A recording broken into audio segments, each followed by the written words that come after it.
రాసిన పత్రిక 3వ అధ్యాయం 20వ వాక్యములో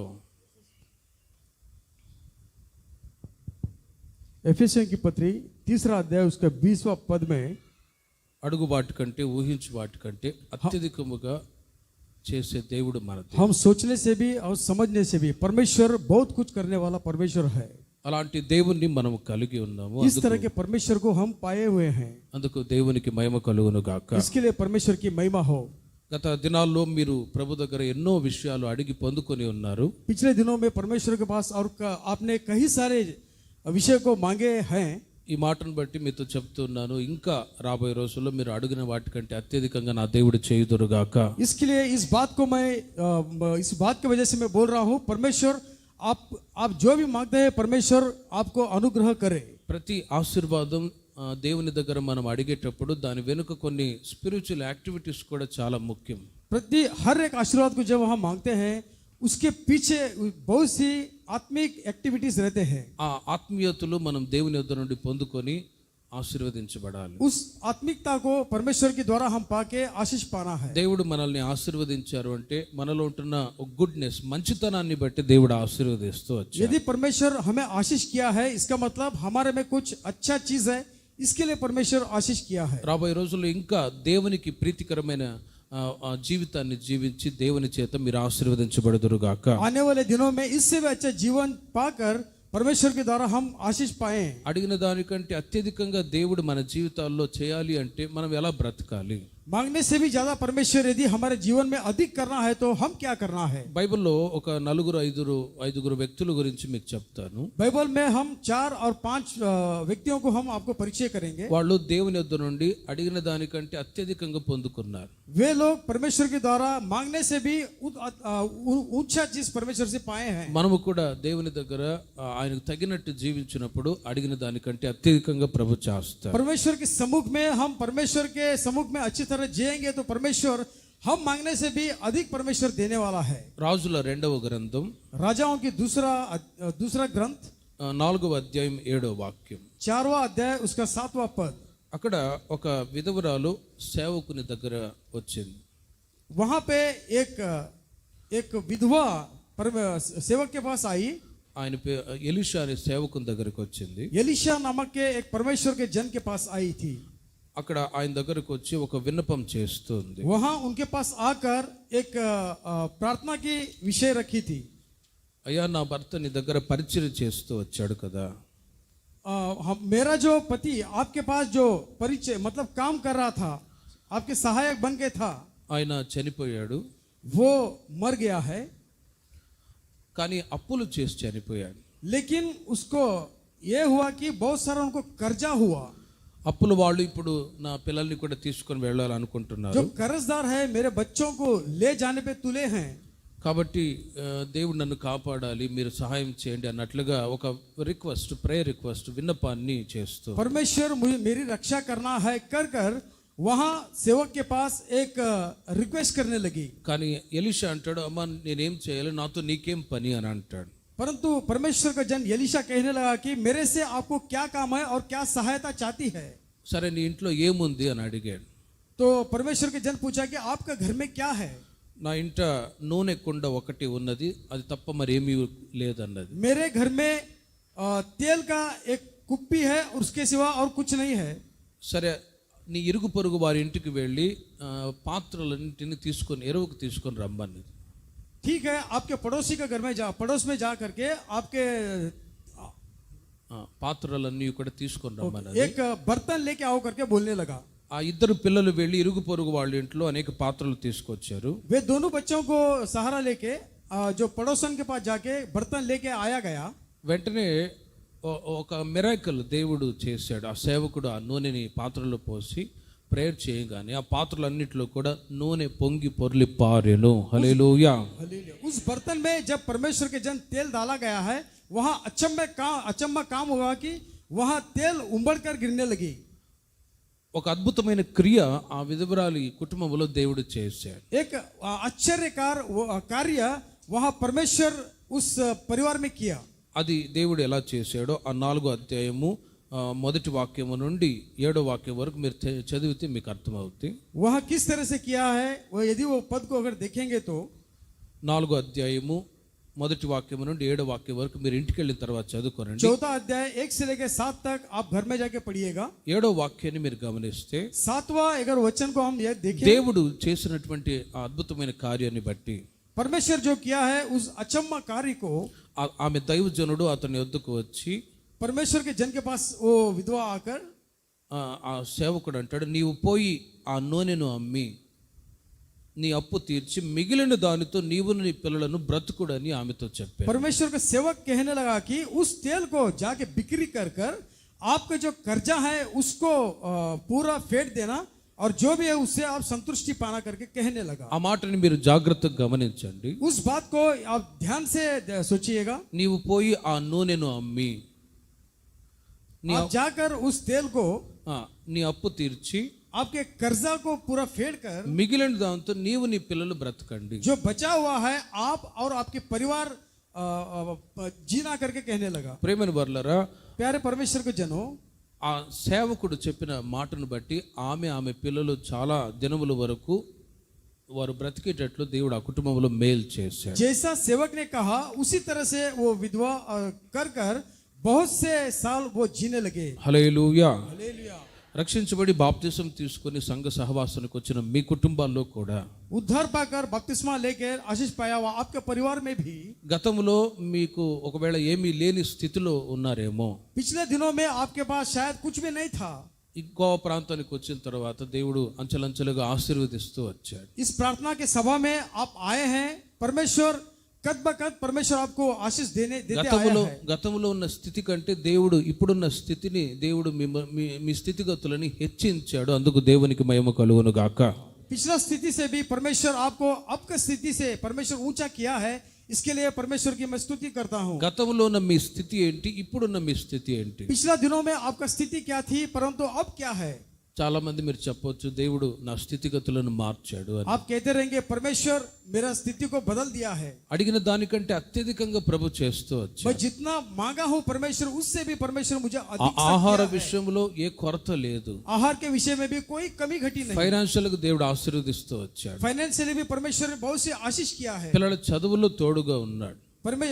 बच्चा लोगों का जो शिक्षण है उसमें भी परमेश्वर आशीष किया है. గతంలో సొంత ఇల్లు లేదు, కానీ దేవుడు మీకు సొంత ఇల్లు కూడా ఇచ్చాడు. पिछला दिनों में आपके पास खुद का घर नहीं था, परंतु परमेश्वर आपको अभी दया किया है. వీటన్నిటిని బట్టి గమనించినట్లయితే यदि इस सब बातों को हम ध्यान दे तो మీరు ప్రభు నమ్ముకొని దేవుని సన్నిధికి వచ్చుట ద్వారానే దేవుడు ఆశీర్వదించాడు. परमेश्वर को मानकर परमेश्वर के सानिध्य में जब आए हैं परमेश्वर आपको आशीष किया है. దేవుని సేవకుల సహవాసములో సంఘ సహవాసములో ఉండుట ద్వారానే దేవుడు ఆశీర్వదించాడు. परमेश्वर के जन के संगति में और इस कलीसिया के संगति में है, इसके लिए परमेश्वर आपको आशीष किया है. ఇంకా భౌతికంగా ఆత్మీయంగా దేవుడు మిమ్మల్ని ఆశీర్వదించుదురుగాక.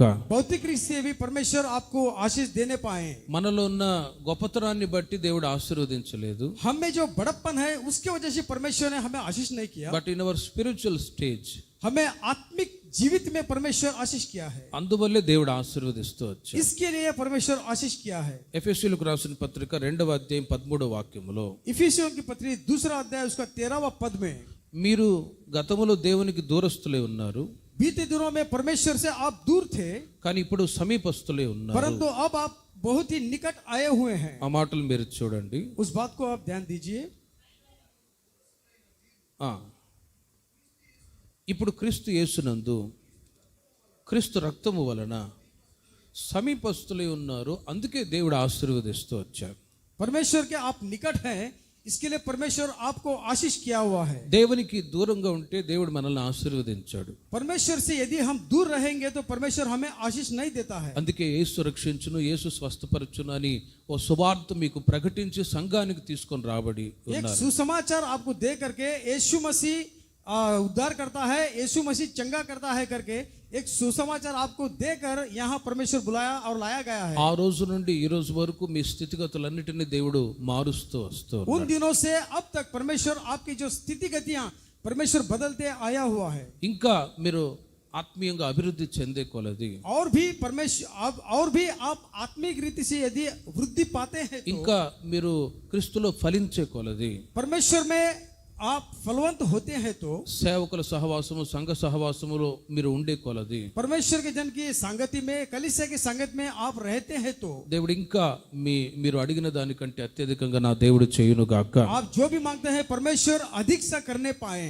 ఉదాహరణకి उदाहरण की रीति से డ్యూటరోనమీ చాప్టర్ 2 7th verse, ద్వితీయోపదేశ కాండం व्यवस्था विवरण नामक 2వ అధ్యాయం 7వ వాక్యములో ఇశ్రాయేలు ప్రజల గురించి దేవుడు ఒక మాట చెప్తున్నాడు. दूसरा अध्याय उसका 7वां पद में परमेश्वर इजराइल प्रजा के बारे में एक बात कह रहा है. ఆ మాటని ఒకసారి మీరు చూడండి. उस बातों को आप ध्यान दीजिए. నీ చేతుల పనులన్నిటిలోనూ నీ దేవుడిని యెహోవా నిన్ను ఆశీర్వదించును. ఈ గొప్ప అరణ్యములో ఈ 40 సంవత్సరములు ఎరుగును. నీ దేవుడిని యెహోవా నీకు తోడై ఉన్నాడు, నీకేమీ తక్కువ కాదు. దేవునికి మహిమ కలుగును గాక. परमेश्वर की महिमा हो. నీకేమీ తక్కువ కాదు. आपको कोई भी कमी घटी ना होगी. ఈ మాటను మీరు విశ్వసించండి. ये बात को आप विश्वास कीजिए. రాబోయే రోజుల్లో నా దేవుడు మీకేమీ తక్కువ కాకుండా దేవుడు ఆశీర్వదించుదురు గాక. आने वाले दिनों में परमेश्वर आपको कोई कमी घटी ना हो, परमेश्वर आपको समृद्धि देगा. కారణం ఏంటంటే మీరు క్రీస్తుకు సమీపస్తులై ఉన్నారు. लेकिन अब है परमेश्वर के आप निकट हैं. రాబోయే రోజుల్లో భౌతికంగాను ఆత్మీయంగాను దేవుడు మిమ్మల్ని ఆశీర్వదించుదురు గాక. आने वाले दिनों में परमेश्वर आत्मिक रीति से है और भौतिक रीति से परमेश्वर आपको आशीष देने पाए. ఇశ్రాయేలు ప్రజలు 40 years 40 సంవత్సరాలు ఐగుప్తులో బానిసలుగా ఉన్నారు. 400 సంవత్సరాలు ఐగుప్తులో బానిసలుగా ఉన్నారు. 400 साल इजराइल प्रजा जब मिस्र में जब गुलामी कर रहे थे, మోషే ద్వారా దేవుడు వారిని విడిపించాడు. मूसा की द्वारा परमेश्वर ने उन्हें छुड़ाया. ఆ తర్వాత వారు 40 సంవత్సరాలు అరణ్య యాత్రలో కనాను దేశానికి ప్రయాణమై బయలుదేరి వెళ్తూ వచ్చారు. उसके बाद में 40 साल वो जंगलों में वो सफर करते हुए इजराइल प्रजा चलते आए. అప్పుడు దేవుడు వారికి తోడే ఉండి ఆశీర్వదిస్తూ तब వచ్చాడు. परमेश्वर उनके साथ में रह के उन्हें आशीष दिया. ఆహారం లేనప్పుడు వారికి ఆహారం ఇచ్చాడు. जब आहार नहीं था तब आहार दिया. ఆకాశం మన్నా ద్వారా, आकाश की मन्ना की द्वारा. నీళ్ళు లేకపోతే బండను చీల్చి నీళ్లను వాళ్ళకి దాహంగా ఇచ్చాడు. जब पानी नहीं था तो परमेश्वर ने उस चट्टान को चीर कर उन्हें पानी दिया. ఇలా అరణ్య యాత్రలో 40 years దేవుడు వారిని పోషించి నడిపిస్తూ వచ్చాడు. जंगल के सफर में 40 साल उन्हें चलाते आया परमेश्वर ने. కారణం ఏంటంటే इस कारण क्या है? ఫ్రమ్ ఈజిప్ట్ టు కానాన్, కనాను దేశ వారు ఐగుప్తుని వదిలిపెట్టి వచ్చారు కాబట్టి దేవుడు ఆశీర్వదించాడు. मिस्र देश को जब छोड़ के आए हैं परमेश्वर ने तब उन्हें आशीष किया. ఈజిప్ట్ అంటే ఈ లోకానికి గుర్తు. मिस्र देश यानी इस संसार के अनुगुण है. ఫరో అంటే సాతానుకు గుర్తు. फरो यानी सातान का अनुगुण है. లోకము నుండి పాపము నుండి సాతాను యొక్క ఊబిలో నుండి దేవుని ప్రజలు బయటికి వచ్చుట ద్వారా అరణ్య యాత్రలో దేవుడు వారిని పోషిస్తూ వచ్చాడు. जो संसारिक रीति से और प्रजाओं की रीति से जब बाहर आते हैं तब परमेश्वर ने उन्हें आशीष किया और हमें भी आशीष करेगा. కనాను దేశానికి చేరేంత వరకు దేవుడు వారికి తోడే ఉండి నడిపిస్తూ వచ్చాడు. कनान देश को जब पहुंचने तक परमेश्वर उन्हें चलाते आया, उनके साथ में था. గనుకనే మోషే అంటాడు, దేవుడు చెప్పిన మాటను బట్టి దేవుడు మీకు తోడే ఉన్నాడు, నీకేమీ తక్కువ కాదు అని. इसके लिए मूसा कहता है कि परमेश्वर के बात के अनुसार आप चल रहे हैं, आपको कोई कमी घटी न होगी. इसी के लिए आपको भी कोई कमी घटी न होगी. రాబోయే రోజుల్లో ప్రభు మీకు తోడే ఉండి మీకు ఏ తక్కువ కాకుండా మిమ్మల్ని మీ పిల్లల్ని నా దేవుడు పోషించుదురు గాక. आमीन. आने वाले दिनों में भी परमेश्वर आपको हो, आपके बच्चों को भी हो, कोई कमी घटी ना होए, परमेश्वर आपको आशीष करिए. బట్ విడిచిపెట్టిన ఈజిప్ట్ ని మరలా ప్రేమించరాదు.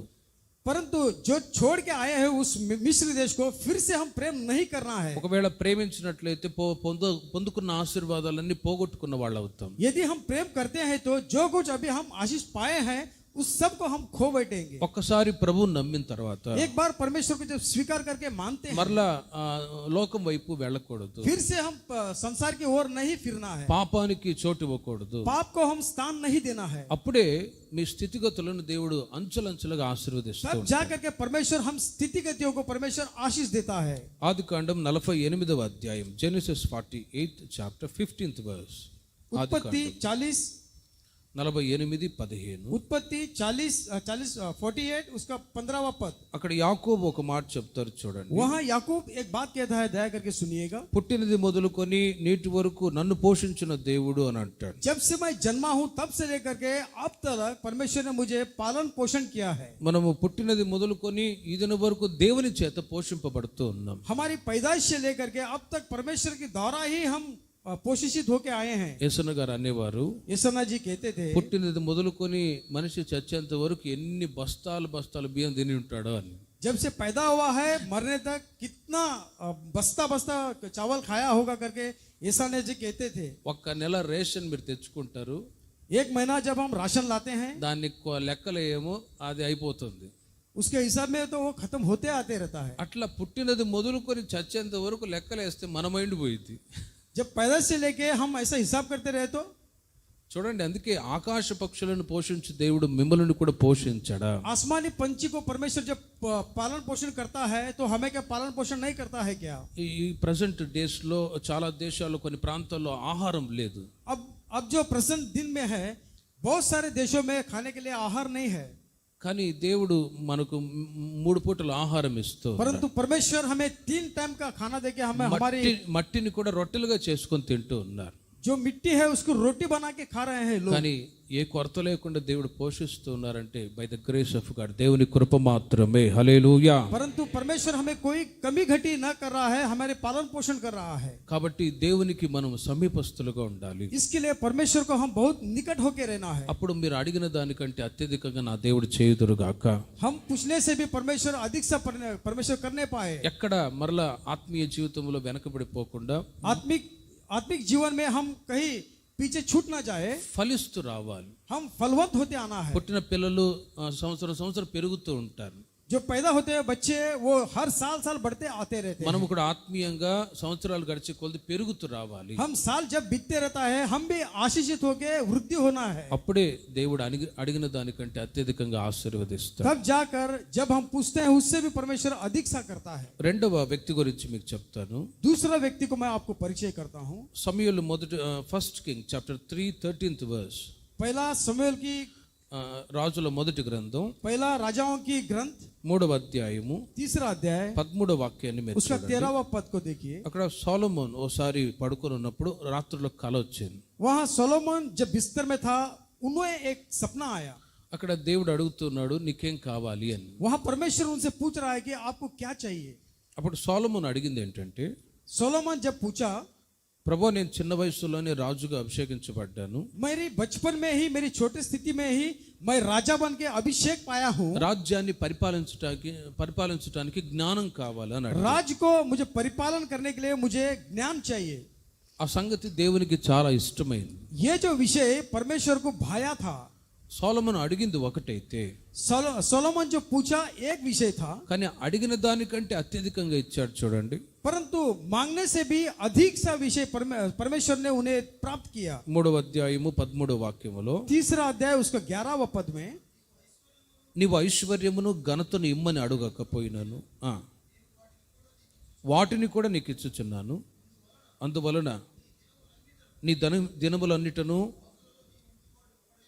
చూడండి, రాజులలో నీ వంటి వాడు ఒకడైనను ఉండడు అని సొలొమోను గురించి దేవుడు చెప్పాడు. सोलोमन के विषय में परमेश्वर कहता है कि राजाओं में आपके जैसा राजा कोई न रहेगा। సొలొమోను జ్ఞానాన్ని అడిగాడు, सोलोमन जो अपने ज्ञान को मांगा था, కానీ జ్ఞానం మామూలుగా నీకేం కావాలి అని ఒకవేళ మనల్ని అడిగితే మనుషుగా మానవులుగా చాలా మంది మైండ్ అంతే ఏ విధంగా ఉంటుందంటే డబ్బు మీద బంగారు మీద ఉంటుంది. यदि परमेश्वर हमें पूछे क्या चाहिए करके तो इंसान का ये फितरत है कि हमें पैसा चाहिए, धन दौलत चाहिए करके मांगता है।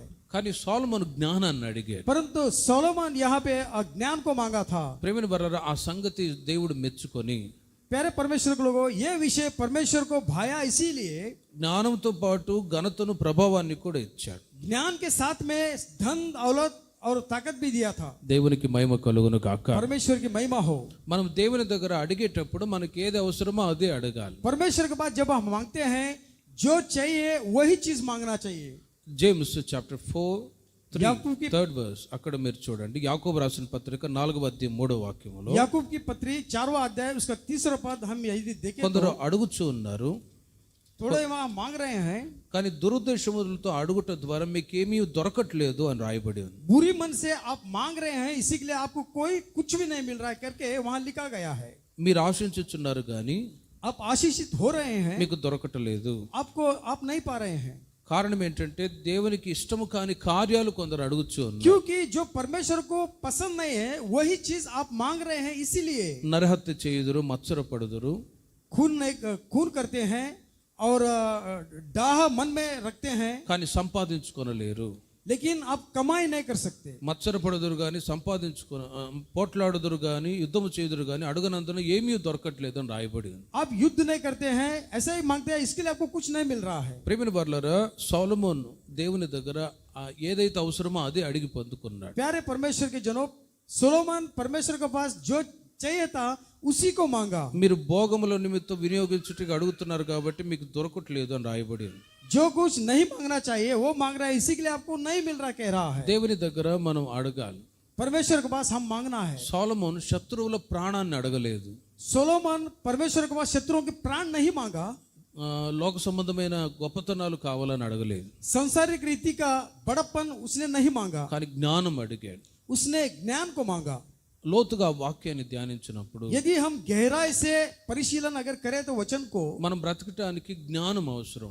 हम जीने के लिए हमें ज्ञान की जरूरत है. అందుకే మీలో ఎవరికైనా జ్ఞానం కొదువై ఉన్నాడో మీరు అడగండి అని రాయబడి ఉంది. जिस किसी को भी ज्ञान अगर कम है वो परमेश्वर के पास मांगे कर कर यहाँ पे वचन पे लिखा है. జ్ఞానము కలిగిన స్త్రీ తన ఇంటిని కట్టుకొనును. ज्ञान जो स्त्री है वो अपने घर को बनाती है. జ్ఞానం అవసరం. ज्ञान चाहिए. నేను వైజాగ్లో సేవ చేస్తున్నప్పుడు ఒక ఫ్యామిలీ నాకు తెలుసు. जब मैं वैजक में सेवकाई दे रहा था, एक परिवार को मैं जानता हूँ. ఆ తల్లి ఇద్దరు కొడుకులు ఉన్నారు. एक माता, उसको 2 बेटे थे. భర్త చనిపోయాడు. उसका पति गुजर गया था. కూతురికి పెళ్లి చేసి పంపించింది. उसका बेटी को शादी करके विदा किया. ఇద్దరు యవనస్తులు, 2 जवान थे, 20-25 ఇయర్స్ ఇద్దరికి. 20 और 25 साल के इस उम्र के थे. ఇద్దరు హాఫ్ మెంట్లోళ్ళే. दोनों भी हाफ मेंटल थे. ప్రేమిల వల్ల ఆ తల్లి ఎంత బాధపడిద్దంటే, प्यारे परमेश्वर की जो उस माता ने इतना दुख उठाने लगी. వాళ్ళకు జ్ఞానం లేనందువలన ఆ తల్లి బాధపడుతుంది. उन्हें ज्ञान नहीं था, इसके लिए वो स्त्री दुख उठाने लगी. ఆ తల్లిని బాధ పెడతారు, హింసిస్తారు. वो माता को बहुत ही हिंसा दे रहे थे और तकलीफ दे रहे थे. ఇలా జ్ఞానం లేకపోవటం ద్వారా కుటుంబాల్లో సమస్యలు వస్తాయి. इसके लिए जब ज्ञान नहीं रहता है परिवार में समस्याएं होती है. కాబట్టి దేవుని చేత మీరు జ్ఞానాన్ని పొందుదురు గాక. परमेश्वर के द्वारा आप ज्ञान पाए जाएं. కుటుంబంలో ఏదైనా సమస్య వచ్చినప్పుడు వాటిని సాల్వ్ చేసుకోవడానికి జ్ఞానం కావాలి. परिवार में यदि किसी किस्म का अगर समस्या आती है उसका हल करने के लिए आपको ज्ञान चाहिए. కాబట్టి జ్ఞానాన్ని అడిగి పొందుకోవాలి. इसके लिए ज्ञान को मांग के पाना है. ఈ లోతుగా ధ్యానించినప్పుడు इस विषय में अगर गहराई से सोचे, సొలొమోను జ్ఞానాన్ని అడిగాడు. सोलोमन ज्ञान को मांगा था. జ్ఞానం దేవుని యొద్ద నుండి వస్తుంది. ज्ञान जो परमेश्वर की द्वारा ही आती है. దాని అర్థం ఏంటంటే ఒక నడిపింపును కోరుకున్నాడు. इसके लिए एक अगुवाई को मांगा उसने. సొలొమోనుకి అండబలము కండబలము ఉన్నా కూడా, सोलोमन को ताकत बहुत था, కానీ దేవుడిచ్చే జ్ఞానము ద్వారా తను నడిపించబడాలని ఇష్టపడ్డాడు. लेकिन उसने ऐसा सोचा कि परमेश्वर के ज्ञान के द्वारा ही मेरी अगुवाई होना है. దేవుని యొక్క నడిపింపును కోరుకున్నాడు. इसके लिए परमेश्वर की अगुवाई ही पाया. దేవుని ప్రజలైన మనము కూడా దేవుని నడిపింపును కోరుకొందము గాక.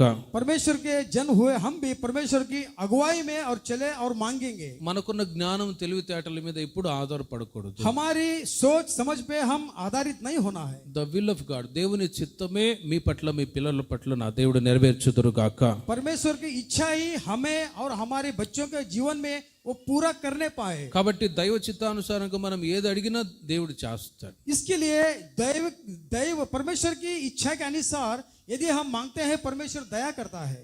1 John chapter 5:14th verse, యోహాను రాసిన మొదటి పత్రిక 5వ అధ్యాయం 14వ వాక్యం. पहला यूहन्ना की पत्री 5वां अध्याय उसका 14वां पद यदि देखे तो, ఆయన చిత్తానుసారముగా మనం ఏది అడిగినను ఆయన మన మనవి ఆలకించునన్నది. దేవుడు తన చిత్తానుసారంగా మనల్ని ఆశీర్వదిస్తాడు. अपने मर्जी के मुताबिक परमेश्वर हमें आशीष देता है. ఒక ఉదాహరణ చెప్తాను. एक उदाहरण रीति से मैं कहता हूँ. ఒక తండ్రికి ఇద్దరు కూతుర్లు ఉన్నారు. एक पिता था, उन्हें 2 बेटियां थी. ఇద్దరు కూతుర్లకు పెళ్లి చేశాడు. दोनों बेटी की उसने शादी करवाया. ఒక కూతురునేమో కుమ్మరుడికి ఇచ్చి పెళ్లి చేశాడు. एक बेटी को कुम्हार को दिया, ఇంకో కూతురునేమో రైతు పని చేసేవాడికి పెళ్లి చేశాడు. और एक बेटी को किसान को दिया. కొద్ది రోజులైన తర్వాత వాళ్ళ క్షేమాన్ని కోరి వాళ్ళ ఇంటికి వెళ్ళాడు. थोड़े दिन के बाद में उसकी भलाई चाहकर उनके घर में चला गया। ఆ చిన్న కూతురు ఇంటికి వెళ్ళి అమ్మ బాగున్నావా అని అడిగాడు. छोटी बेटी के पास जाके अम्मा क्या तू आराम है क्या करके पूछा। బాగున్నాను నాన్న, కానీ మా ఆయన ఆ కుండలన్నీ తయారు చేసి పెట్టుకున్నాడు, వర్షం పడకుండా మీరు ప్రార్థన చేయండి అన్న. इसके लिए उसे वो बोली कि मैं ठीक हूँ, परंतु पिताजी मेरे जो पति है वो कुमार है, वो मटका बना के रखा है, इसके लिए बारिश न गिरे आप प्रार्थना कीजिए करके बोलने लगी। అలాగే అమ్మ ప్రార్థన చేస్తానని పెద్ద కూతురు ఇంటికి వెళ్ళాడు. इसी तरह से उसने बड़ा बेटी का घर में गया। అమ్మ బాగున్నావా అని ఆమెను కూడా అడిగాడు. उसके पास भी जाके उसको पूछा कि आराम है क्या करके। నాన్న బాగానే ఉన్నాను, మా ఆయన రైతు పని చేస్తాడు కదా, వర్షాలు లేకపోతే పంటలు పండవు, వర్షం పడేటట్టు ప్రార్థన చేయమన్నది. हे पिताजी मेरा जो पति है वो किसान है, इसके लिए बारिश आने के जैसा आप प्रार्थना कीजिए करके बोलने लगी। ఇప్పుడు తండ్రి ఏమని ప్రార్థన చేస్తాడు? अब सोचिए कि पिता क्या करके प्रार्थना करना है। ప్రభు నీ చిత్తమే జరుగును గాక. परमेश्वर आपकी मर्जी ही पूरा हो करके, వర్షం పడినా పడకపోయినా నీ చిత్తమే జరగాలి. बारिश गिरे या ना गिरे परमेश्वर, परंतु आपका ही मर्जी पूरा हो करके कहना है। ఇలా కొన్నిసార్లు ప్రతికూలమైన పరిస్థితులు మనకు కూడా ఎదురవ్వచ్చు. इसके लिए हमारे जीवन में भी थोड़े समय ऐसी मुश्किल की घड़ी आती है। క్రిటికల్ పొజిషన్స్ పరిస్థితులు ఎదురవ్వచ్చు. मुश्किल की घड़ी हमारे जीवन में भी आती है, కానీ దేవుని చిత్తమే మీరు చేయుదురు గాక. परंतु परमेश्वर की मर्जी ही हम पूरा करेंगे।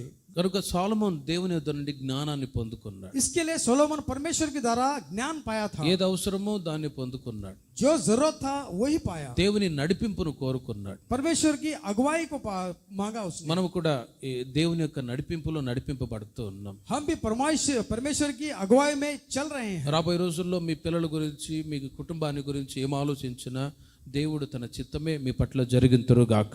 आने वाले दिनों में आप हो, आपके बारे में हो या आपके परिवार के बारे में हो, जो भी मांगते हैं परमेश्वर उन्हें पूरा करने पाए। సొలొమోన్ 40 years తాను నెమ్మదిగా పరిపాలన చేశాడు. सोलोमन 40 साल उसने उस राज को राज किया था। కారణం ఏంటంటే దైవ జ్ఞానాన్ని పొందుకున్నాడు కాబట్టి. इसका कारण क्या है? सोलोमन ने ज्ञान को पाया था परमेश्वर के द्वारा। గనుక సొలొమోన్ అడిగిన దానికంటే అత్యధికంగా చేసినట్లు మీ పట్ల కూడా నా దేవుడు చేయుదురు గాక. इसके लिए सोलोमन जो मांगा था परमेश्वर उससे भी अधिक किया है, उसी तरह से परमेश्वर आपका जीवन में करे, इसके इस तरह से मैं मांगता हूँ। మూడవదిగా तीसरा में సమూయేలు మొదటి గ్రంథం 2వ అధ్యాయం 21వ వాక్యం. शमूएल की पहला ग्रंथ 2रा अध्याय उसका 21वां पद। 1 Samuel chapter 2 21st verse.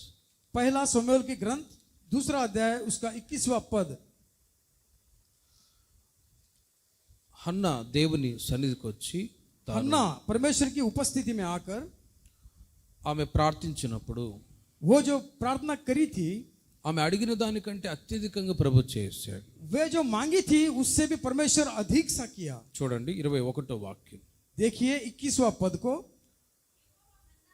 హన్నాను దర్శింపగా ఆమె గర్భవతి అయి 3 కుమారులను 2 కుమార్తెలను కనెను. అయితే బాలుడగు సమూయేలు యెహోవా సన్నిధి నుండి ఎదుగుచూ ఉండెను. దేవునికి మహిమ కలుగును గాక. परमेश्वर की महिमा हो। హన్నా గురించి మనకు తెలుసు. हन्ना के विषय हम जानते हैं। ఆమె సంతానం లేనప్పుడు దేవుని సన్నిధికి వచ్చి కన్నీటితో ప్రార్థన చేసుకొని जब उसको संतान नहीं था, परमेश्वर की उपस्थिति में आके आंसू बहा के जब बिलबिलाने लगी, ఆమె కన్నీటితో ప్రార్థన చేసుకున్నది. जब आंसू बहाने लगी, అక్కడ చేసిన ప్రార్థన ఫలితంగా దేవుడు ఆమెకు సంతానాన్ని ఇచ్చాడు. वहां जो प्रार्थना करी थी उसको देखकर परमेश्वर ने उसको संतान प्राप्ति किया। అంతవరకు ఆమెకు సంతానం లేనప్పుడు నింద అవమానాలు భరిస్తూ ఉన్నది. जब तक उसको संतान नहीं था तब वो बहुत सी निंदा वो उठाना पड़ी। కానీ ఎప్పుడైతే దేవుని మందిరంలో ఆమె ప్రార్థన చేసిందో, जब परमेश्वर को उपस्थिति में आके प्रार्थना करी थी, ఆమెకు సంతానాన్ని ఇచ్చాడు. परमेश्वर ने उन्हें संतान दिया।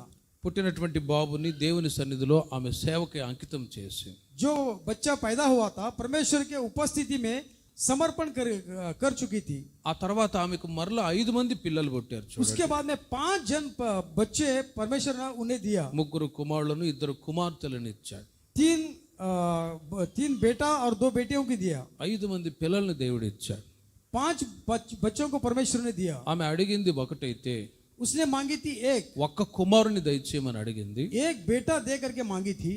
దేవుని ద్వారా పొందుకొని ఆమె ఆ కుమారుని సేవకి అంకితం చేసింది. परमेश्वर के द्वारा उसने पाकर परमेश्वर को सेवकाई के लिए जब दी थी, ఆ తర్వాత మరలా 5 మంది పిల్లలు పుట్టారు. उसके बाद में 5 बच्चे फिर से पैदा हुए। ప్రేమైన వారలారా, దేవుని సన్నిధికి వచ్చిన ఆ రోజు నుండి ఈ రోజు వరకు మిమ్మల్ని కూడా ఆశీర్వదిస్తూ ఉన్నాడు. प्यारे परमेश्वर के लोगों, जब से परमेश्वर के मंदिर में आप उस दिन से आए हैं, तब से लेकर के अब तक परमेश्वर आपको आशीष देते ही आ रहा है। ఆయన మందిర ఆవరణములో ఉంటున్న మేళ్ల చేత నా దేవుడు మిమ్మల్ని తృప్తి పరచుదురు గాక. उसके जो भवन में है उस आशीषों के द्वारा परमेश्वर आपको आशीषित करने पाए।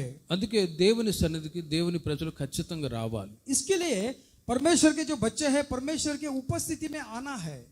6 రోజులు పని చేయాలి, 6 दिन काम करना है, 7వ రోజు దేవుని మందిరానికి ఖచ్చితంగా రావాలి. 7वें दिन परमेश्वर के भवन को बिना चुके आना ही ఎన్ని है। పనులున్న వాటిని మానుకొని రావాలి. चाहे जितना भी काम रहे उस सब को छोड़ के आना है। వాక్యం చెప్తుంది, ఇది నా దినము అంటాడు దేవుడు. इसके लिए वचन कहता है कि परमेश्वर कहता है ये मेरा दिन है। ఈ దినాన్ని మనం దొంగిలించకూడదు. इस दिन को हम चोरी नहीं करना है। ఒక్క దినం దేవుని సన్నిధిలో గడుపుట 1000 దినముల కంటే శ్రేష్టమై. एक दिन परमेश्वर की उपस्थिति में गुजारना, इसका मतलब है 1000 दिन से भी बढ़ के है। మీరు అనుకోవచ్చు, అక్కడికి వెళ్తున్నాం వస్తున్నాం ఏ మేలు కలుగుతుందో అని మీరు అనుకోవచ్చు. आप सोचते रहेंगे परमेश्वर के मंदिर जा रहे हैं हमें क्या भलाई हो रहा है करके, కానీ ఆయన చేసే మేళ్లు కంటికి కనబడవు, लेकिन परमेश्वर जो करता है वो जो उपकार आंख को नहीं दिखता है చెవికి వినబడవు, और कान को नहीं सुनाई पड़ता है, హృదయానికి అగోచరంగా ఉంటాయి. और मन को, हृदय को भी वो समझ में आता नहीं है। ఒక సర్టెన్ టైం వచ్చినప్పుడు దేవుడు ఆ మేలులు మీరు పొందుకునేటట్లు చేయును గాక.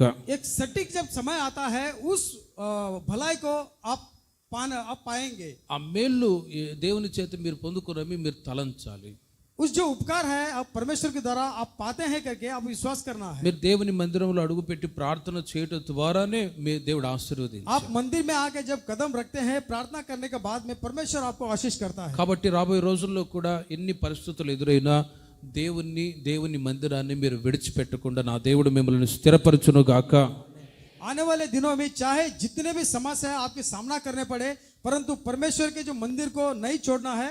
परमेश्वर की जो उपस्थिति में आशीष है वो परमेश्वर आपको देने पाए। ఎంతో మంది సేవకులు వచ్చి ఇక్కడ పరిచర్య చేశారు. कई सारे परमेश्वर के जन आके यहाँ पे सेवकाई करके गए हैं। నేను ఉన్నప్పుడు కూడా మీతో చెప్పేవాడిని, నేను ట్రాన్స్ఫర్ అయినా నేను మారిన మీరు మారకూడదని.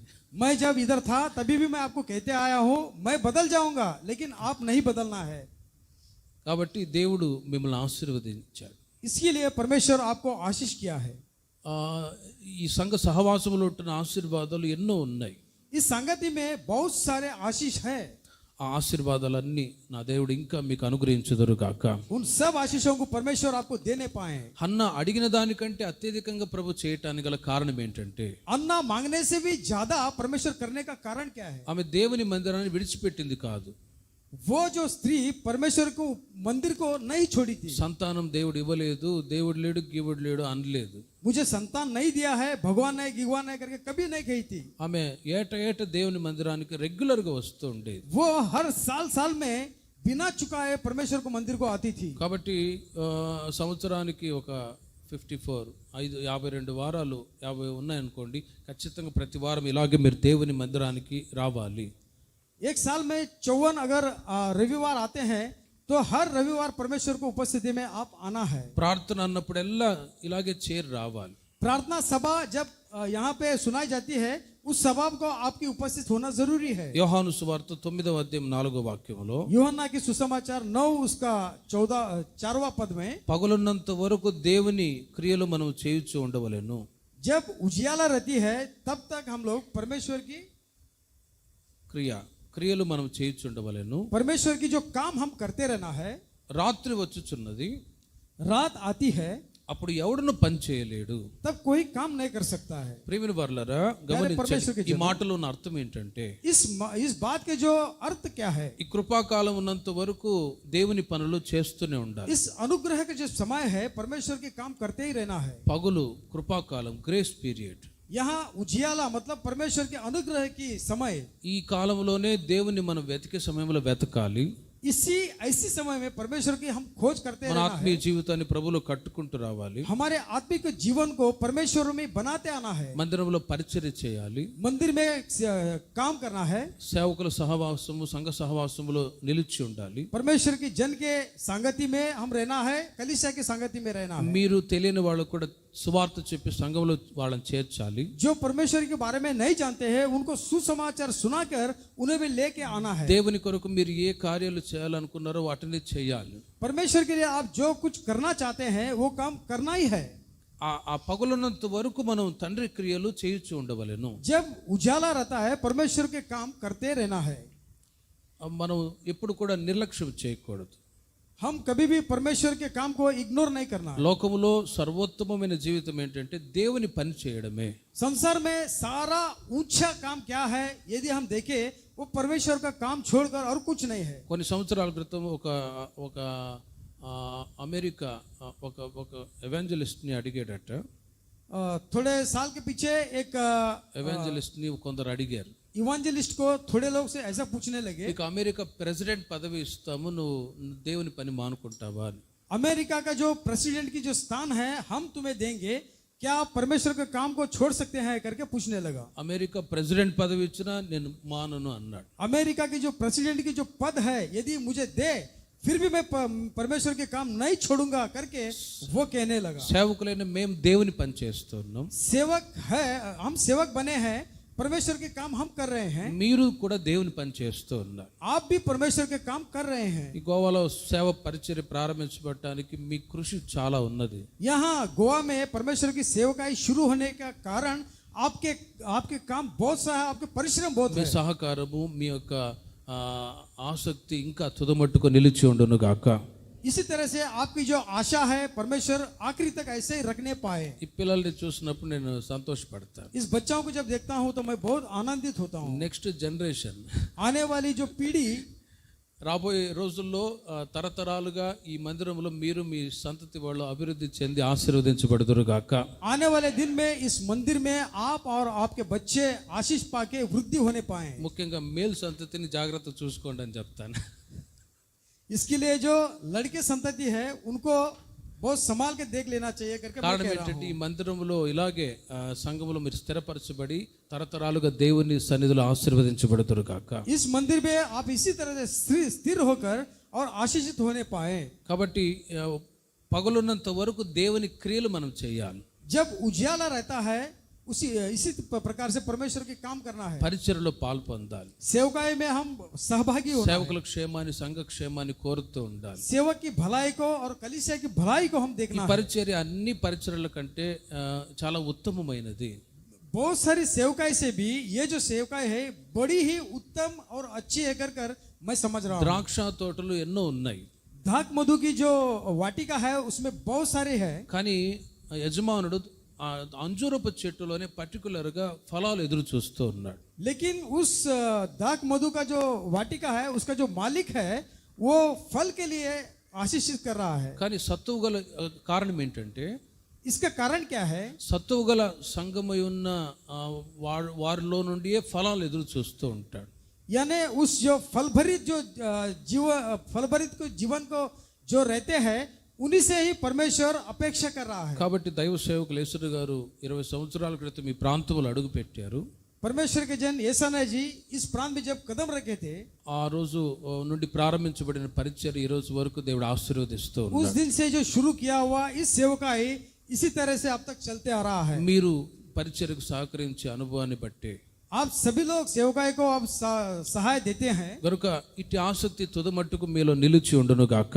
इस तरह की रुचि आप में परमेश्वर आखिरी तक रखने पाए। ఒక కాలం వస్తుంది చీకట్లో అప్పుడు పని చేయలేము. एक समय आने वाला है वो अंधियारे में हम काम नहीं कर सकते हैं। కరోనా టైంలో కూడా మేమే కొన్నిసార్లు మందిరాన్ని రావద్దు అనాల్సి వచ్చింది. कोरोना की जब समय था तब हम स्वयं कहने लगे कि आप मंदिर में मत आओ। ఆంధ్రాలో ఓ చోట ఓ పాస్టర్ గారు కరోనా టైంలో వద్దనేసరికి ఆమె అలిగింది. आंध्रा में एक पास्टर था कोरोना समय में, మందిరాన్ని రావద్దమ్మా అన్నాడు. और मंदिर को मत आइए करके कहने लगा। ఆమె అలిగి నాకు ఫోన్ చేసింది. वो रूट कर मुझे फोन करने लगी। అమ్మా నువ్వెందుకు అలుగుతావు, ఇది కరోనా టైం కదా, ఒకవేళ నువ్వు మందిరంలో వచ్చి ప్రార్థన చేసుకుంటే పోలీసు వాళ్ళు మమ్మల్ని తంతారు, ఆల్రెడీ తన్నారు కూడా ఒకళ్ళు. इसके लिए मैं उस माता जी से कहा, माता जी ये कोरोना का समय है, आप मंदिर में आके प्रार्थना मत कीजिए, अगर पुलिस लोग देखेंगे तो आपको भी मारेंगे और मुझे भी मारेंगे करके इस तरह से मैंने उनको समझाया। ఎలాంటి పరిస్థితుల్లో వచ్చే చూడండి. किस तरह की स्थितियां आई है ध्यान दीजिए। కాబట్టి పగులున్నంత వరకు మనం తండ్రి పనులు చేయాలి. इसके लिए जब उजियाला रहता है उसी समय हम परमेश्वर के దేవుడు काम करना है। మనకు బలం ఇచ్చినంత కాలం దేవుని మందిరాన్ని ఇలాగ రెగ్యులర్ గా వస్తూ ఉండాలి. जब परमेश्वर हमें शक्ति दिया है, ताकत दिया है, वो ताकत के समय में हम परमेश्वर की उपस्थिति में आते रहना है। కళ్ళు బాగా కనబడేంత వరకు బైబిల్ చదవాలి. जब आंख साफ से दिखाई देते रहता है वही समय तक हम बाइबल को पढ़ते रहना है। కాళ్ళు చేతులు బాగున్నంత వరకు పరిచర్య మందిరంలో చేస్తూ ఉండాలి. हाथ पांव जो परमेश्वर सही सलामत और घट दिया है उसी समय तक हम काम करते रहना है। వయసు ఉడికిపోయిన తర్వాత మనం దేవుని కొరకు ఏం చేయలేము. उम्र बीत जाती है तो परमेश्वर के लिए हम कुछ नहीं कर पाते हैं। కాబట్టి దేవుని కొరకు మీ వంతు మీరు ఎలా పరిచర్యలో పాల్పొందాలనుకున్నారో అలాగా దేవుడు మీలో ఆసక్తిని పుట్టించి మీ ద్వారా దేవుడు చేయించుదురుగాక. इसी तरह से आप किसी तरह से भी परमेश्वर के सेवकाई में सहभागी होना चाहते हैं, उसी तरह से आप सहभागी और सहकार देते रहिएगा। కొందరు దశం భాగాలు ఇచ్చి సహకరిస్తారు, కానుకలు ఇచ్చి సహకరిస్తారు. इसके लिए आप दशमांश देके थोड़े से लोग परमेश्वर की इस सेवकाई को सहाय देते हैं। కొందరు ప్రార్థన వాళ్ళకి ఏమి లేకున్నా కూడా ప్రార్థన ద్వారా సహకరించేవాడు. थोड़े लोग के पास कुछ भी नहीं रहता है परंतु वो लोग प्रार्थना से सहायक देते हैं। మీ పరిస్థితులను బట్టి దేవుని పరిచర్యలో మీరు పాల్పొందుదురుగాక. आपके हिसाब से इस सेवकाई के द्वारा आप आशीषित होने पाए। యెహెజ్కేలు గ్రంథం 44వ అధ్యాయం 30వ వాక్యములో यहेजकेल की ग्रंथ 44वां अध्याय उसका 30वां पद में అక్కడ హన్నా మొట్టమొదటి సంతానాన్ని దేవునికి ఇచ్చేసింది. वहां हन्ना जो थी वो प्रथम जो संतान था वो परमेश्वर को भेंट के रूप में दे दी। బైబిల్ కూడా చెప్తుంది, बाइबल भी इस तरह से कह रहा है। యెహెజ్కేలు గ్రంథం 44:30లో यहेजकेल की ग्रंथ 44वां अध्याय उसका 30वां पद में ప్రతిష్టార్పణలన్నిటిలోనూ తొలిచూలు వాటన్నిటిలోనూ మొదటివియు ప్రథమ ఫలములన్నిటిలోనూ మొదటివియు యాజకుల వగును మీ కుటుంబములకు ఆశీర్వాదం కలుగునట్లు మీరు ముందుగా పిసికిన పిండి ముద్దను యాజకులకు ఇవ్వలేను, దేవునికి ఇవ్వాలి అని రాయబడి ఉంది. परमेश्वर को यहाँ भेंट देना है कर यहाँ हमें समझ में आती है। కుటుంబం యొక్క ఆశీర్వాదం కొరకు जो परिवार की आशीष के लिए ఇద్దరు ముగ్గురు పిల్లలు ఉన్నారు అనుకోండి, ఒకళ్ళ సేవకు అప్పగించాలి. यदि समझो कि 2-3 बच्चे हैं तो एक बच्चा को सेवा के लिए देना है। మీరు కష్టపడే కష్టార్జితములు కూడా మొదటివి దేవునికి ఇవ్వాలి. आप परिश्रम करते हैं, उस परिश्रम का जो फल आता है प्रथम फल परमेश्वर को देना है। ఇది పాత నిబంధన కాలములో నుండియే జరుగుతుంది. ये जो है विषय है पुराने नियम से ही चलते आ रहा है। గనుకనే కుటుంబాలు ఆశీర్వాదకరంగా ఉన్నాయి. इसीलिए परिवार भी आशीषित सा रहना है। కనుక రాబోయే రోజుల్లో మీ సహకారాన్ని బట్టి దేవుడు ఇంకా ఆశీర్వదించుదురుగాక. आने वाले दिनों में इसी तरह से आपके सहायता के द्वारा इस सेवकाई को परमेश्वर आशीष देते आए। హన్నా ఒక్క ఆ కుమారుని కన్నది మొదట. हन्ना एक बच्ची को पहला बच्चा को जन्म दी थी, దేవునికి సేవకై ప్రథమ ఫలంగా ఇచ్చేసింది. परमेश्वर को सेवा के लिए दे दी थी। మరలా 5 మంది పిల్లల్ని దేవుడు ఇచ్చాడు. फिर से 5 बच्चों को परमेश्वर ने दिया। కాబట్టి మిమ్మల్ని మీ సంతతిని నా దేవుడు ఆశీర్వదించుదురుగాక. इसी के लिए आपको आपकी संतति को परमेश्वर आशीषित करने पाए। ఆశీర్వాదాలు అన్నప్పుడు లోక సంబంధంగా ఒకటైతే आशीषित यानी इस सांसारिक रूप से एक होती है।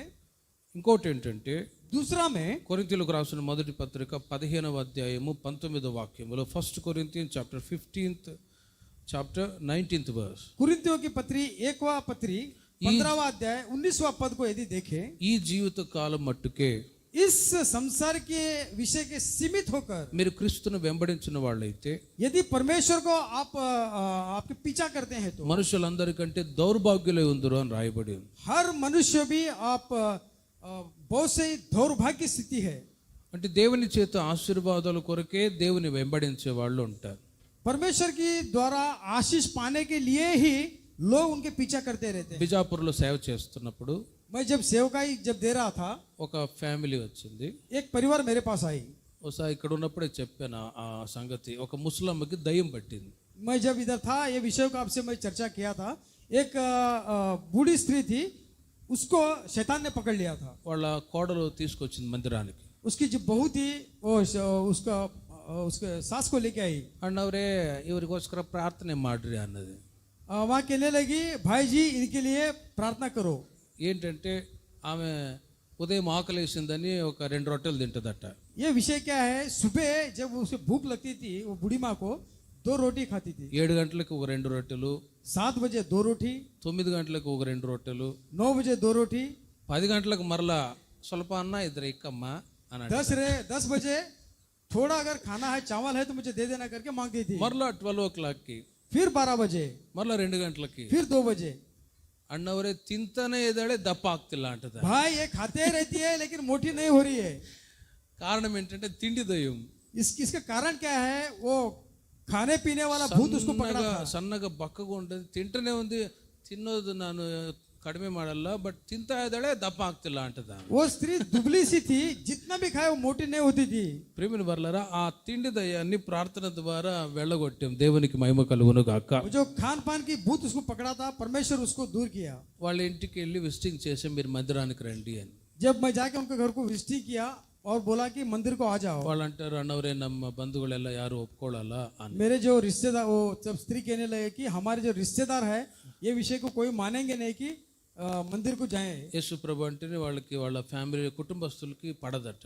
यीशु मसीह को उनका नाम लेते ही उनका नहीं जमता था। అప్పుడు నేను అనుకున్నాను, ఈ భౌతికమైన ఆశీర్వాదాల కొరకు ప్రభు దగ్గరకు వస్తారు. जो बाहरी जो आशीष था परमेश्वर के द्वारा सांसारिक आशीष के लिए ही वो लोग परमेश्वर के पास आते ఓ थे। చర్చికి వెళ్తే వాళ్ళు ప్రార్థన చేస్తే దయ్యాలు పోతాయి, एक चर्च में जब जाते हैं वो लोग जब प्रार्थना करते हैं तो वहां से शैतान चला जाता है, మేలులు జరుగుతాయి.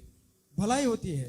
కానీ చేస్తే పరలోకానికి వెళ్తామనే విజన్ చాలా మందికి లోకంలో లేదు. लेकिन मरने के बाद में परमेश्वर की स्वर्ग राज में रहते हैं करके ये जो दर्शन बहुत लोगों को नहीं रहता है। అందుకే దేవుని ప్రజలైన కొరింథీ సంఘాన్ని పౌలు గారు చెప్తారు, कुरिन्थी जो कलीसिया है उसी को पौलुस जी कह रहे हैं, లోక సంబంధమైన మనుషుల వలె కాకుండా संसारिक लोगों की तरह न होते हुए భౌతికమైన ఆశీర్వాదాల కొరకు మీరు ప్రభుని వెంబడించకుండా. बाहरी आशीषों के लिए परमेश्वर को आप पीछा ना करें। నేను ఇక్కడ సేవ చేస్తున్నప్పుడే పంచం నుంచి ఒక అతను ఫోన్ చేశాడు. मैं यहाँ जब सेवकाई दे रहा था तब उस समय में पंजिम से एक ने मुझे फोन किया, సార్ 5 లక్ష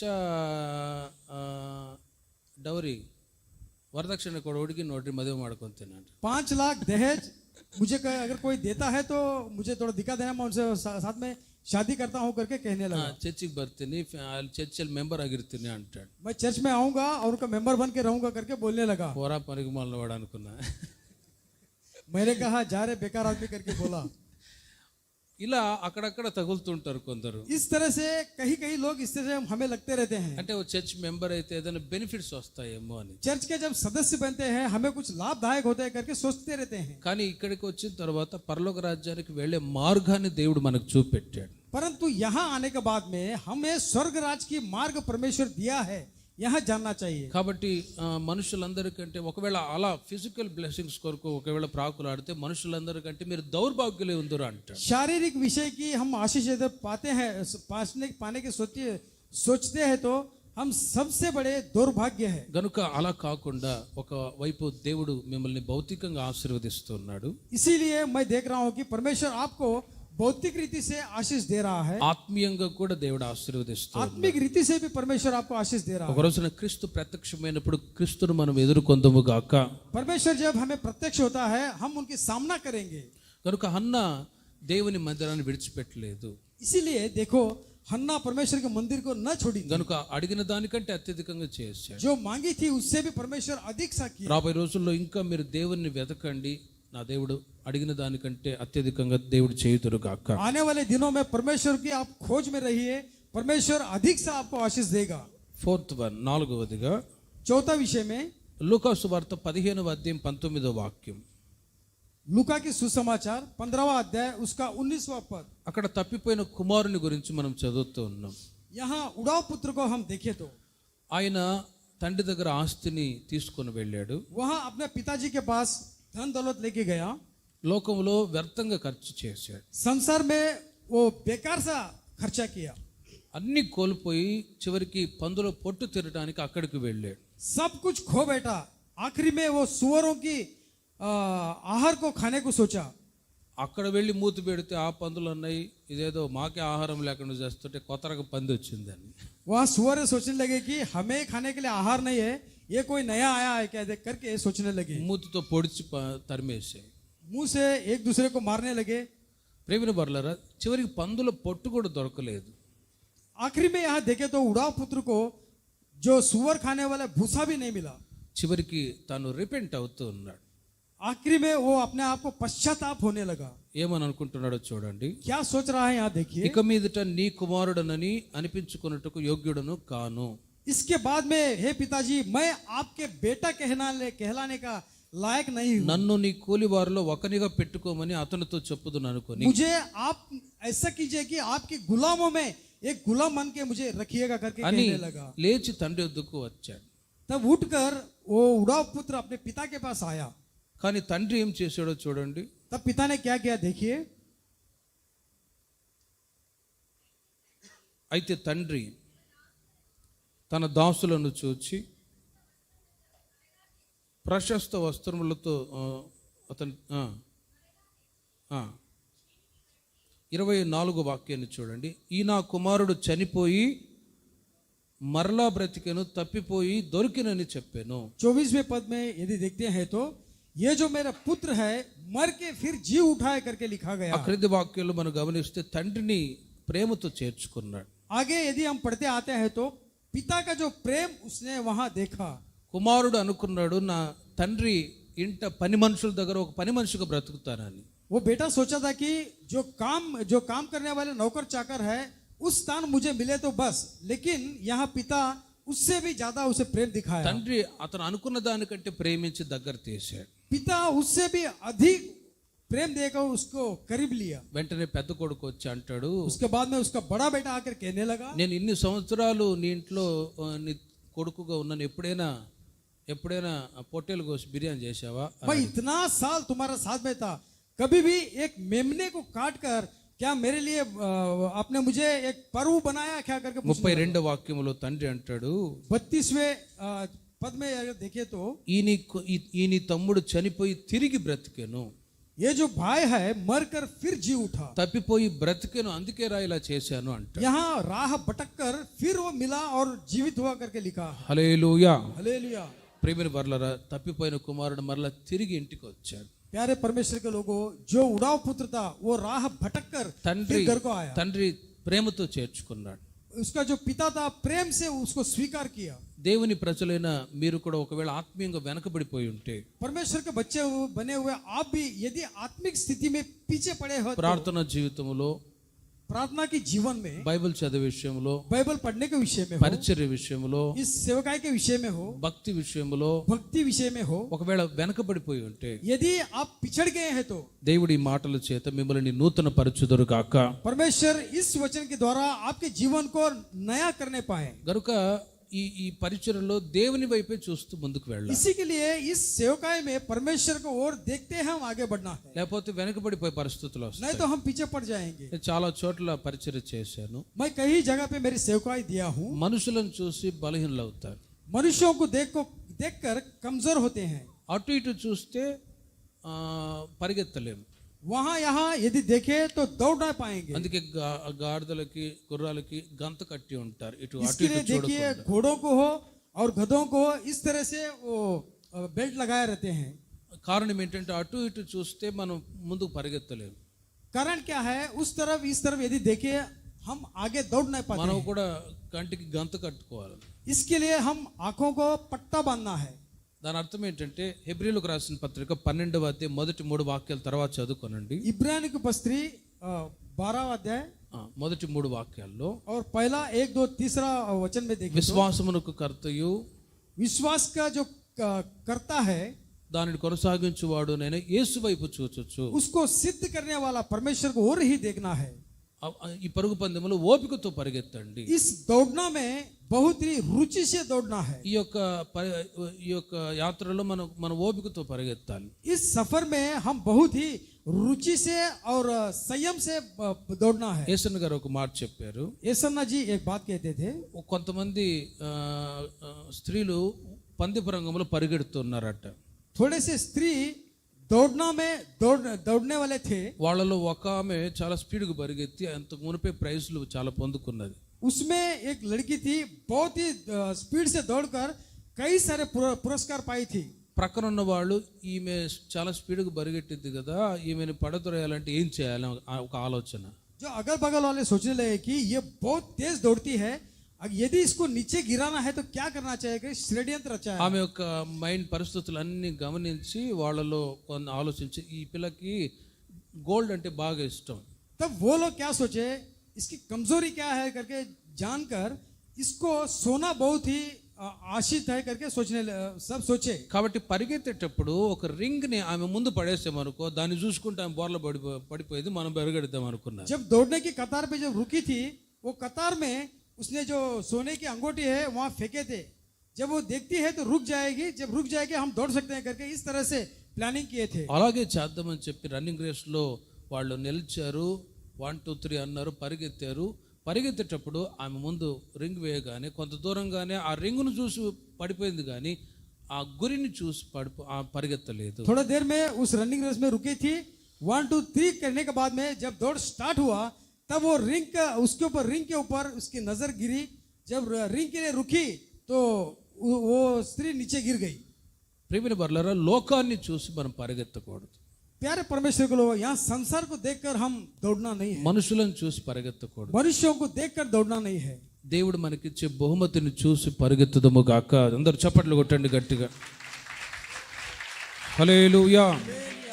जो परमेश्वर हमें जो पुरस्कार देने वाला है, उसकी ओर ही हमारा नजर ताकते हुए आगे बढ़ना है। గనుక వెనుకున్న వాటిని మరచి ముందున్న వాటి కొరకు మనం जो हमारे పరిగెత్తాలి. पीछे है उसको भूलकर जो हमारे सामने रखा गया उसी को ओर देखकर दौड़ना है। తప్పిపోయిన కుమారుడు మరలా వెనుకబడి తిరిగి వచ్చినట్టుగా जो उड़ाव पुत्र जो राह भटककर फिर वापस जिस तरह से आया, ఆత్మీయ జీవితంలో ఎక్కడ వెనకబడిపోకుండా దేవుని ప్రజలు ముందుకు పరిగెత్తాలి. आत्मिक जीवन में भी इसी तरह से पीछे ना पिछड़ जाए, आगे देख के हम आगे बढ़ना है। మనుషుల బలహీనతలు చూసి మనం పడిపోతాం. एक इंसान दूसरे इंसान की कमजोरी को देख के ही हम नीचे गिर जाते हैं। కాబట్టి దేవుని వైపు చూస్తూనే ఈ లోకంలో మనం పరిగెత్తాలి. इसीलिए परमेश्वर के ओर ही हमारा नजर रखकर आगे दौड़ना है। అట్టి కృప నా దేవుడు మీకు దయచేయుదురు గాక. इस तरह के अनुग्रह परमेश्वर आप सभी को दे। మార్కు సువార్త 2వ అధ్యాయం 13 12 వాక్యములో मार्कुस की सुसमाचार 2रा अध्याय उसका 12वां पद में ఈ ఒక్క మాట చెప్పి ముగిస్తాను. एक बात को मैं सुनाकर खत्म ఒక कर। పక్షవాతపు జబ్బుతో ఉన్న ఒక వ్యక్తి, लखवा एक मारा हुआ था, वो व्यक्ति ने ఒక వ్యక్తిని యేసుప్రభు దగ్గరికి తీసుకొచ్చారు. उस लखवे के बीमार को यीशु मसीह के पास लेके आया गया। సమాజ మందిరంలో ఉంటే జనం ఎక్కువగా ఉన్నారని చెప్పి మంచాన్నే పెంకులు తీసి పైనుంచి దింపారు. जो इस तरह से कलीसिया थी, वहां बहुत सारा भीड़ थी। वहां के लोग ये सोचे कि ऊपर के जो छत को निकाल कर वहां ऊपर से नीचे उतारेंगे कर इस तरह की प्लानिंग किया। యేసుప్రభు వారు వాళ్ళ యొక్క విశ్వాసాన్ని చూచి మెచ్చుకున్నాడు. यीशु मसीह उनके हृदय में जो विश्वास था, उस विश्वास को देखकर परमेश्वर उनको पसंद किया। వెంటనే యేసయ్య అంటాడు, నీ పాపములు క్షమింపబడి ఉన్నవి, వెళ్ళు అని అంటాడు. तुरंत यीशु मसीह कहने लगा कि तेरा पाप धुले हुए हैं, अब चला जाओ करके बोलने लगा। ఆ మాటకి ఆశ్చర్యపోయారు అందరూ. वहां इस बात को सुनकर अचंभित हो गए। అరే, పక్షవాతపు జబ్బుతో ఉన్న వ్యక్తి బాగుపడాలని కోరుకుంటే ఆ వ్యాధి బాగుపడాలని ప్రార్థన చేయాలి. जो लकवे के बीमार था वो चंगा होने के लिए आया, परंतु यहाँ क्या बात है कहने लगा, కానీ నీ పాపాలు క్షమించబడి ఉన్నవి అన్నాడు. यहाँ पाप धुले गए हैं, इस बात को क्यों कहने लगा परमेश्वर। 5వ అధ్యాయం 2వ అధ్యాయము 5వ వాక్యము 11వ వాక్యాన్ని మీరు తర్వాత చదువుకోనండి. 2 और 5 उसको 11 बाद में आप जाके पढ़िएगा। ఆ వ్యక్తి బాగుపడ్డాడు. తర్వాత उसके बाद में जो व्यक्ति था वो चंगा हो गया। కారణం ఏంటంటే, इसका कारण क्या है। ఆ మాటకి ఆశ్చర్యపోయారు, కానీ దాని వెనుకున్న కారణం ఏంటంటే పాపాలు క్షమించబడ్డప్పుడే రోగాలు కూడా బాగవుతాయి. इसका जो विषय था बाद में वो समझ गए, जब हमारे पाप धुलते हैं और हम आशीषित पाते हैं। కాబట్టి ప్రియమైన వర్లరా, ఆ వ్యక్తి యొక్క పాపాలు క్షమించబడ్డాయి. इसी के लिए प्यारे परमेश्वर को लोगों, उनके वो जो व्यक्ति था उसके पाप धुल गए। ఆ తర్వాతే అతడు బాగుపడ్డాడు. उसके बाद में वो चंगा हुआ। రోగానికి గల కారణం పాపం. रोग आने का कारण पाप ही है। ఒకటి ఫిజికల్ గా బలహీనతలు వస్తాయి, शारीरिक रीति से हमें कुछ तकलीफ आते हैं, కానీ ఇంకోటి బిబ్లికల్ గా పాపాన్ని బట్టి రోగాలు వస్తాయి. बाइबल के अनुसार भी थोड़े से हमें रोग आते हैं. కానీ ప్రియమైన వర్లరా యేసు ప్రభు ఆయనని బాగు చేశాడు. प्यारे परमेश्वर के लोगों, परमेश्वर उस व्यक्ति को चंगा किया. అందు నిమిత్తమే ఆధ్యాత్మిక జీవితంలో ఎక్కడ బలహీనులు కాకుండా आध्यात्मिक रीति में हम कहीं भी कमजोर ना हो. మత్తయి సువార్త 6వ అధ్యాయం 8వ వాక్యములో मत्ती की सुसमाचार 6 उसका 8वां पद में, ఆ వాక్యాల్లో మీరు తర్వాత మీరు చదువుకోనండి. उस वचन को आप बाद में पढ़ लीजिएगा. 6వ అధ్యాయము 8వ వాక్యాన్ని మీరు గమనిస్తే 6 उसका 8वां पद यदि आप ध्यान दे तो, మీరు మీ తండ్రిని అడుగక మునిపే మీకు అక్కరగా ఉన్నవేవో ఆయనకు తెలియనని రాయబడి ఉంది. यहाँ इस तरह से लिखा गया है, आपको जो जरूरत है वो परमेश्वर पिता, आसमानी पिता ये सब जरूरत को जानता है. ఆ వ్యక్తి బలహీనత ఏంటో యేసు ప్రభువుకు తెలుసు. उस व्यक्ति का कमजोरी क्या है ये परमेश्वर जानता है. గనుకనే ఆయన పాపాలు క్షమించబడ్డాయి, రెండవది రోగం కూడా బాగైంది. इसी के लिए वो व्यक्ति का पाप भी धुले और वो चंगा हो गया. మత్తయి సువార్త 6వ అధ్యాయం 32వ వాక్యములో मत्ती की सुसमाचार 6 उसका 32वां पद में, ఇవన్నీ మీకు కావాలనని మీ పరలోకపు తండ్రికి తెలియను. ये सब चीज आपको चाहिए ये हमारे परम पिता जानता है. మనం అనుకుంటాం మన గురించి దేవుడికి తెలియదు అని. हम सोचते हैं कि हमारे बारे में और हमारी जरूरतों के बारे में परमेश्वर नहीं जानता है कर. కానీ యేసు ప్రభు మీ స్థితిగతులన్నీ ఎరిగిన వాడై ఉన్నాడు. హల్లెలూయా. परंतु आपके हर जरूरत को परमेश्वर जानता है. మీ పిల్లల పరిస్థితులు ఏంటో దేవునికి తెలుసు. आपके बच्चों की स्थिति क्या है परमेश्वर जानता है. మీ కష్టాలు కన్నీళ్ళు ఏంటో దేవునికి తెలుసు. आपकी आंसू और कष्ट क्या है परमेश्वर जानता है. కొందరు అనుకుంటారు దేవుడికి కళ్ళు లేవు ఏమీ తెలియదులే అని. थोड़े समझते हैं कि परमेश्वर को आंख नहीं है, कुछ भी नहीं जानता है. కీర్తనకారుడు దావీదు అంటాడు, यहाँ भजन संहिता दाऊद कहता है, నేను లేచుట కూర్చుండుట దేవునికి తెలుసు. मैं बैठना उठना परमेश्वर मेरे बारे में सब कुछ जानता है. గనుక ప్రేమిన వర్లరా మీ పరిస్థితులన్నీ దేవుడు ఎరిగి ఉన్నాడు.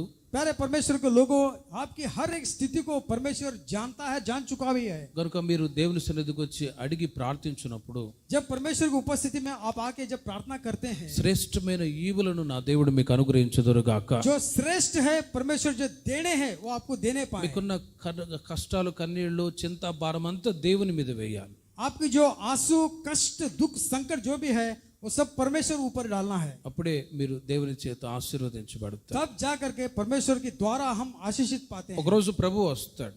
एक दिन परमेश्वर आता है. యాకోబు రాసిన పత్రిక 1వ అధ్యాయం 17వ వాక్యములో వ్రాయబడ్డట్టు, याकूब की पत्री 1వ అధ్యాయం याकूब की पत्री पहला याकूब 1వ అధ్యాయం 17వ వాక్యములో पहला अध्याय उसका 17वां पद में, శ్రేష్టమైన ప్రతి ఈవి అది పరసంబంధమై జ్యోతిర్మయుడుకు తండ్రి వద్ద నుండి వచ్చునని రాయబడి ఉంది. जो श्रेष्ठ जो चीज है जो भी है वो परमेश्वर के द्वारा आता है करके वहां लिखा गया है. లోక సంబంధంగా ఈ లోకంలో ఉన్నప్పుడు మీ అక్కర్లు ప్రభు తీరుస్తారు. यहाँ सांसारिक रीति से परमेश्वर जानता है कि हमें क्या चाहिए, वो सब कुछ हमारा हर जरूरत को परमेश्वर पूरा करता है. అందుకే ప్రతి వారం దేవుని దగ్గరికి అడగటానికి వస్తూ ఉన్నాం. इसके लिए परमेश्वर के पास हर एक लोग मांगने आते हैं. అడుగుడి మీకు ఇవ్వబడును. मांगिए आपको दिया जाएगा. దేవుని వద్ద మీరు పొందుకుంటూ ఉన్నారు. परमेश्वर के द्वारा पा रहे हैं. మీ కుటుంబాల్లో ఏ కొరత లేదు. आपके परिवार में कुछ भी कमी घटी नहीं है. కానీ ఈ రోజుల్లో మన గురి ఏమై ఉండాలంటే క్రీస్తుని ఎదుర్కోవడమే మన గురి. హల్లెలూయా. लेकिन आज के दिन में हमारे लक्ष्य क्या होना है, परमेश्वर की हम सामना करना है हमारा लक्ष्य होना चाहिए. ఆత్మీయంగా మీరు మీ పిల్లలు ఎదగడమే ముఖ్యమైన గురి.